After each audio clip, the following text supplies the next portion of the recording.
Hi guys, we are here at Goldsmith University and we have podcast today.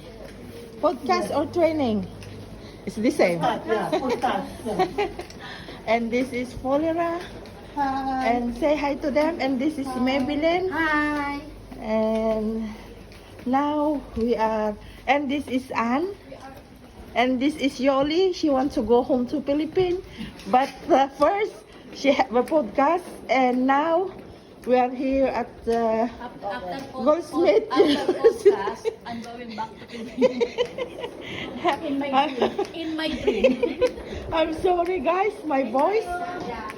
Thank you very much. Thank you. Yan, may tour guide kami. Oo, tapos lalabas.